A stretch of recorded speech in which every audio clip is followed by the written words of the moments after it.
حالتون رو خوب بکنم. خوب کنین. یه حال و نشاط خوب. حالمون خوب هست. نه میدونم اصلا با اون بهبه و اشغال بله عالی، ولی بهتر ها.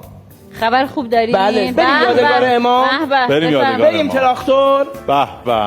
شاعر چی میگه؟ شعار هوادارا هر چی تبریزیه، هر چی آذری زبان با ما بگه. یل یا تار، طوفان یا تار، یاتماس تراکتور بایراقی، به افتخار تراکتور تبریز. دیشب خیلی فوق‌العاده بودن. خیلی به. آفرین به این تیم بسیار درجه یک، از آقای زنوزی گرفته تا برای بچه‌های خوب کادرشون، آقای اسکوچیچ، هواداران تراکتور.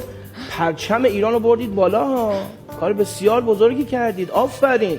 دیشب تو یک بازی بسیار قشنگ امیر حسین زاده پاهاتو باید طلا بگیریم. من فکر کردم توپ رفت بیرون. آره. همه فکر کردن توپ رفت بیرون ولی رفت کمونی کرد تو دروازه. آقای طهماسبی کاملا ورزشی هم هستن. آره اصلا آقای طهماسبی با هم دیگه پس ان شاءالله صحبت کنیم در مورد مسائل جام جهانی. من هیچ عکسی با هیچ لباس ورزشی نه ولی اطلاعاتتون دیروز هم دیدم یه ورود خوب داشتین. آره یه ورود خوب داشتن. آره خیلی مشخصه. ولی خوشحال شدیم.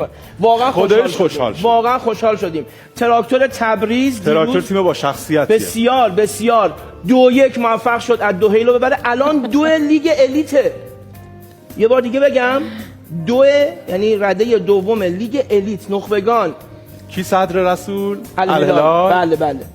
یعنی شما توی این وضعیتی که این همه نقد بود آقا تیم‌های ایرانی میشود نمیشود، آقا خرج کنیم نکنیم، بازیکن بیاریم نمیاریم، ببینید تراکتور نشون داد. من یه جمله ژان رنو داشت توی فیلم آبی بیکران. آقا فهمیدیم طرفدار تراکتوری ژان رنو رو چرا میاری واسه؟ نه میخوام اینو بگم. اون تیکه پایینیش یعنی یه جمله داره، جملهش خیلی قشنگ بود اینها. گفت زمان همه چیز را در گذشته پاک میکند. تراکتور قبل از زنوزی دلسوز ببینید چی بود، تراکتور بعد از زنوزی و دلسوز ببینید چی شده. قبل از اینکه این نگاه حرفه‌ای بیاد تو باشگاه تراکتور کجا بود، الان ببینیم تراکتور کجاست. ماشاءالله پرچم ایران رو بردن بالا. دیروز هم شعارهای حمایتی و اتحاد و انسجام ملی تو ورزشگاه داشت داده میشد. فوق‌العاده اید شما. از همینجا تبریک میگم به هواداران تراکتور، نه به کل ایران، نماینده شایسته. ایشالله استقلال و سپاهان هم صعود کنه. استقلال که باید ببره، استقلال ایشالله میبره. دعا کنید استقلال نماینده شایسته‌مون در لیگ 2 آسیا و انشالله سپاهان هم به همین شکل. ما تیمامون هر چی بالاتر باشه سهمیه برای بقیه تیماست. یعنی ما سالهای بعد سهمیه داریم ایشالله. از بقیه تیمامون هم باید حمایت کنیم.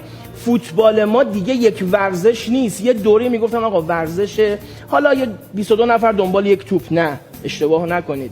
امروز فوتبال نماده. امروز ما از این فضای ورزشی، از این صنعت که هم اقتصادیه، هم سیاسیه، هم فرهنگیه، هم اجتماعی، یک فراپدیده است، میتونیم خیلی خوب بهره برداری کنیم در دنیا. به امید موفقیت تراکتور، به امید موفقیت استقلال، سپاهان، پرسپولیس، همه تیم ها همونجوری که گفتیم کار دست کاردان و دلسوز باشه مثل خیبر دیروز، امروز هم داریم میبینیم که تراکتور به چه شکل یک باشگاه بسیار خوب و درجه که حال کردیم باهاتون. یه بار دیگه عالی.